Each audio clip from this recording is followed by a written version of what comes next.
어, 안녕하세요. 코딩 테스트 문제 푸실 때 말이죠. 2024년 5월 21일 이런 날짜 문자열. 아, 이거 진짜 반갑지 않은 손님이죠? 네, 맞아요. 그거 딱 보면 머리 아파지기 시작하죠. 그렇죠. 3대월 뒤면 이게 몇 월 며칠인지, 해는 또 바뀌나 안 바뀌나, 달마다 날짜 수도 다 다른데, 와, 이거 머릿속으로 계산하다 보면 금방 복잡해지잖아요. 네, 정말 그렇죠.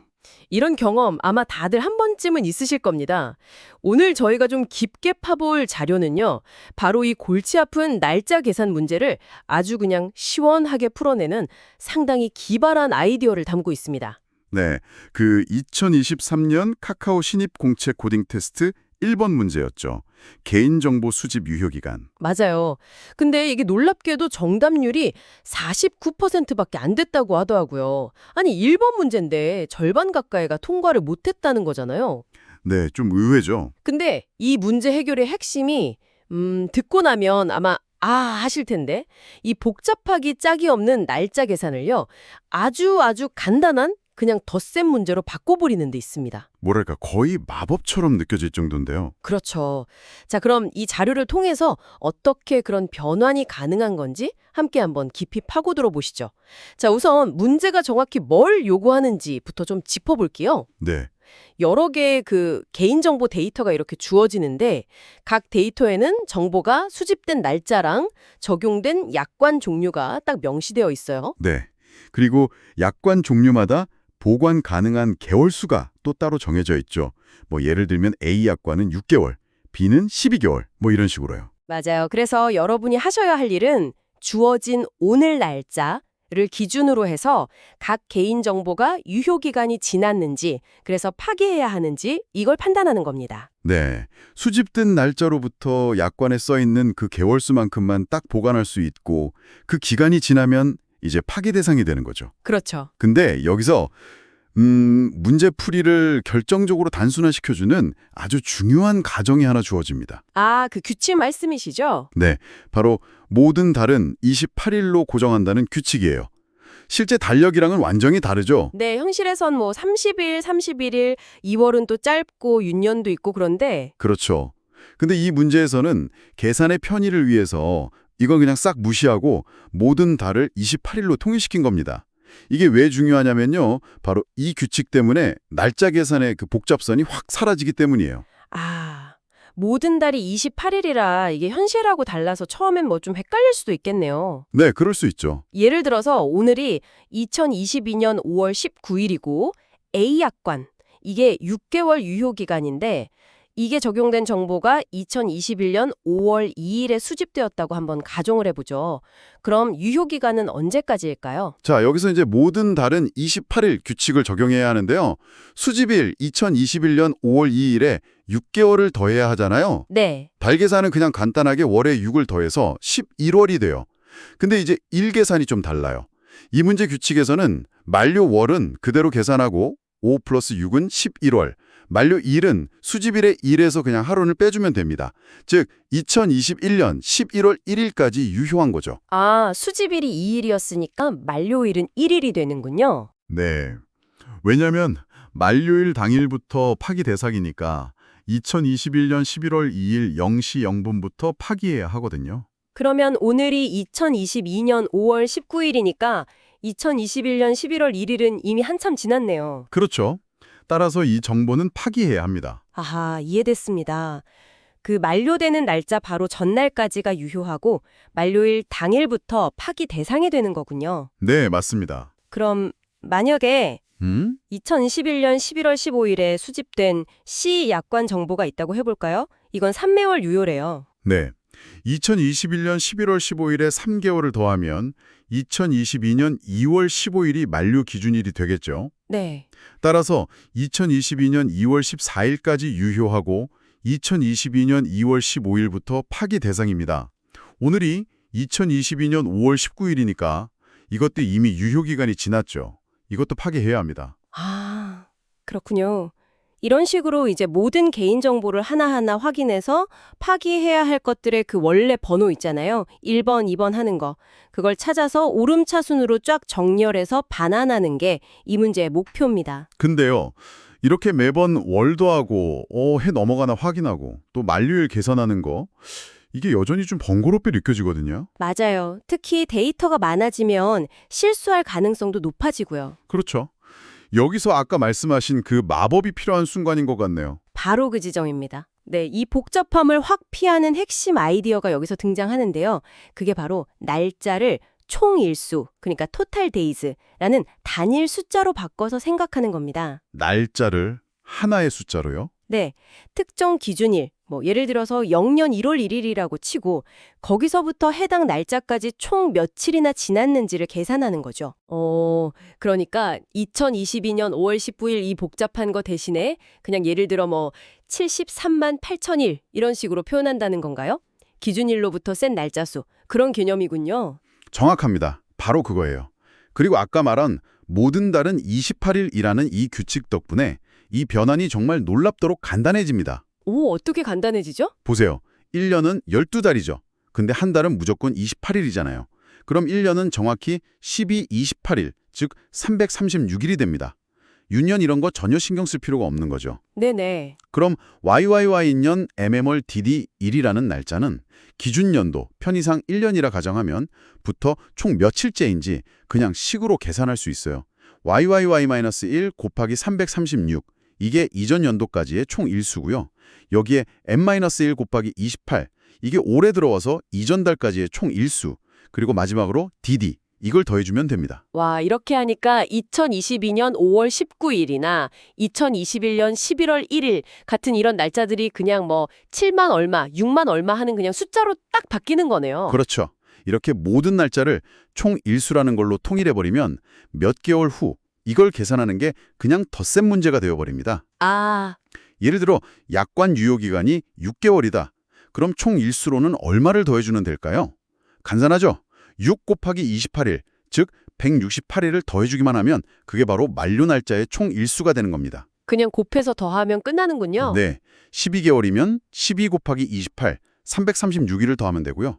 더 이상 연도가 바뀌는지 12월 다음이 1월이 되는지 이런 복잡한 월 계산 로직이 아예 필요가 없어지는 거죠. 와, 이거 정말 획기적인데요. 이해가 확 되네요. 모든 날짜 비교를 그냥 단순한 숫자 크기 비교로 만들 수 있다는 거군요. 맞습니다. 그럼 이 아이디어를 이용해서 문제를 해결하는 구체적인 단계를 한번 정리해 볼까요? 네, 좋습니다. 첫 번째 단계는 역시 입력 파싱이겠죠. 주어진 문자열들, 그러니까 오늘 날짜, 2022년 5월 19일 이런 거, 약관 정보 A6, B12 이런 리스트, 그리고 개인정보 리스트, 이것도 2021년 5월 2일 A, 2021년 7월 1일 B 이런 식일 텐데 여기서 필요한 정보를 뽑아내야겠죠? 네, 날짜는 점으로 구분돼 있고 나머지는 공백으로 구분돼 있으니까 그걸 기준으로 잘라서 연, 월, 일, 약관 종류, 유효 개월수 이런 것들을 추출해야 합니다. 네, 자바면 스플릿이나 스트링 토크나이저, 파이썬이면 스플릿 같은 걸 쓰겠네요. 그렇죠. 문자열 처리 부분입니다. 자, 두 번째 단계는 약관 정보 저장입니다.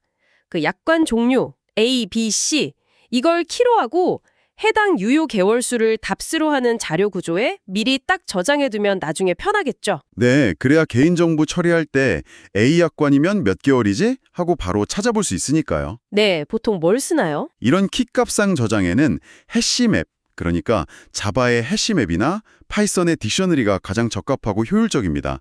A는 6, B는 12, C는 3, 이런 형태로 딱 저장해두는 거죠. 알겠습니다. 세 번째는 오늘 날짜 변환. 입력으로 주어진 오늘 날짜 문자열을 파싱한 다음에 아까 설명했던 그 총일수 계산법을 써서 그냥 숫자, 정수 형태로 변환해두는 거죠. 이걸 기준으로 만료 여부를 판단할 거니까요.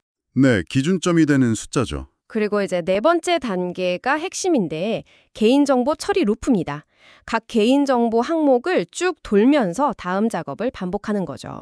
네, 하나씩 처리해야죠. 우선 해당 개인정보 문자열에서 수집 날짜란 약관 종류를 파싱하고요. 네, 그 다음에 수집 날짜를 또 총 일수, 이걸 시작 일수라고 부를까요? 이걸로 변환합니다. 네, 시작일수. 그리고 약관 종류에 해당하는 유효 개월수를 아까 저장해둔 해시맵이나 딕셔너리에서 조회해오고요. 그렇죠.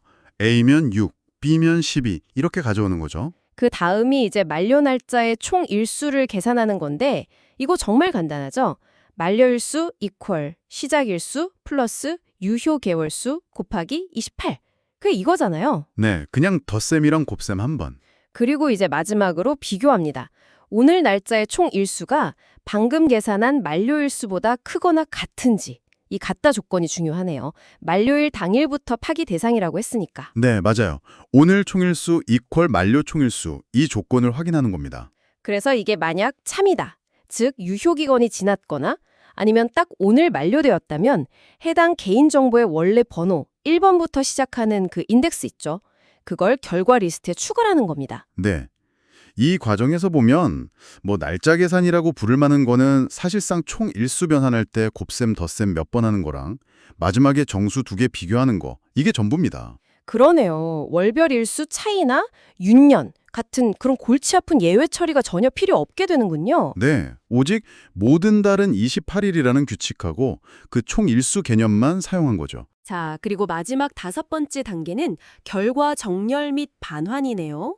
파기 대상으로 결정된 개인정보 번호들이 쭉 저장된 리스트를 오름차순으로 정렬해서 최종 결과로 반환하면 문제가 해결되는 거군요. 네, 그렇죠.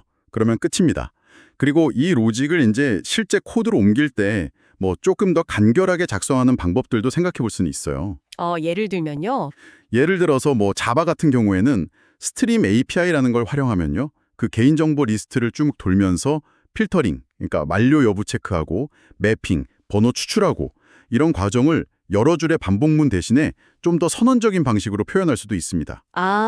파이썬의 경우에도 리스트 컴프리헨션이나 맵 필터 이런 함수들을 쓰면 비슷하게 좀 간결하게 코드를 짤 수 있겠군요. 네, 그렇죠. 특히 파이썬은 그 스플릿딜 결과를 여러 변수에 바로 할당하는 문법 있잖아요. 예를 들어 date string, type string, equal 2021 05-02a split 이렇게요.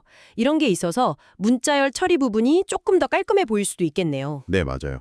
어떤 언어를 사용하든 핵심 로직은 동일하게 지내만 언어별 특성을 잘 활용해서 더 읽기 좋고 간결한 코드를 작성하는 것도 물론 중요한 기술이죠. 네. 하지만 그보다 더 근본적인 것은 이 문제 해결 방식 자체가 우리에게 주는 어떤 교훈인 것 같아요. 어떤 교훈일까요? 단순히 이 카카오 문제를 푸는 기술, 그 이상을 넘어서는 어떤 의미가 있다는 말씀이시죠? 그렇습니다. 여기서 가장 중요한 건 제 생각에는 발상의 전환인 것 같아요. 발상의 전환이요? 복잡해 보이는 그 날짜 문제를 정면으로 막 다루려고 하지 않고 문제의 조건을 이용해서 총 일수라는 훨씬 다루기 쉬운 형태로 관점을 바꿔버린 거잖아요. 서로 다른 단위, 그러니까 년, 월, 일이라는 단위를 가진 데이터를 1이라는 하나의 공통된 단위로 통일시켜버린 거죠. 네, 맞아요. 통일시켰네요. 그리고 또 하나 중요한 점은 문제 속에 주어진 그 제약 조건, 즉 모든 달은 28일이라는 어떻게 보면 현실과 동떨어져 보이는 그 규칙 있잖아요. 네네. 이걸 그냥 무시하거나 불편하다 이렇게 생각한 게 아니라 오히려 이걸 아주 적극적으로 활용해서 문제 해결의 열쇠로 삼았다는 점입니다. 주어진 규칙을 최대한 이용했다. 네, 주어진 문제의 규칙과 환경을 정확하게 이해하고 그 안에서 가장 효율적인 방법을 찾아내는 능력. 이게 바로 문제 해결 능력의 아주 중요한 부분이라고 생각해요.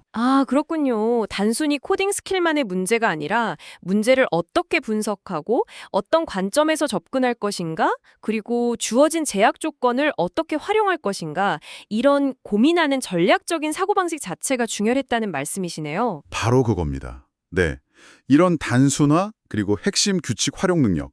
이거는 비단 이 코딩 테스트 문제뿐만 아니라 여러분이 앞으로 마주칠 수 있는 더 복잡한 어떤 시뮬레이션 문제라든지 아니면 다양한 데이터 처리 작업에서도 아주 유용할 겁니다.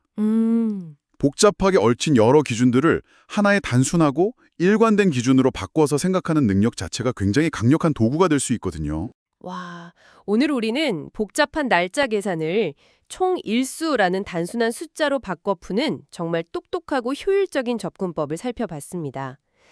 관점을 바꾸는 것만으로 문제가 이렇게 간단해질 수 있다는 게 참 놀라운데요. 네, 그렇죠. 여기서 이런 생각을 좀 해볼 수 있을 것 같아요. 혹시 우리 주변의 다른 복잡한 문제들 중에서도 이렇게 무언가를 공통된 단위로 통일하거나 관점을 바꿔 생각함으로써 훨씬 단순하게 만들 수 있는 것들이 있지 않을까요? 아주 좋은 질문인데요. 충분히 가능하죠. 예를 들어서 서로 다른 형식과 시간대를 가진 로그 데이터를 분석해야 할 때가 있잖아요. 네, 있죠. 골치 아프죠. 그렇죠. 그럴 때 모든 시간을 UTC, 기준 타임스탬프, 예를 들면 유닉스 시간 같은 단일 기준으로 싹 변환해서 처리하면 비교나 순서 정렬 같은 작업이 훨씬 쉬워지겠죠. 아, 맞네요. 시간대 변환 같은 거 정말 복잡한데. 네. 혹은 여러 측정 단위, 미터, 킬로미터, 마일 이런 게 섞인 거리 데이터를 다룰 때도 하나의 기본 단위, 예를 들어 미터로 쌍통일해버리면 계산 오류도 줄이고 로직도 훨씬 단순화했을 수 있겠죠. 그렇군요. 핵심은 결국 이 복잡함을 다룰 수 있는 어떤 공통의 기준점을 찾을 수 있는가, 이걸 계속 고민하는 습관인 것 같습니다. 와, 문제의 본질을 꿰뚫어보고 단순화하는 능력? 오늘 정말 확실히 배워갑니다.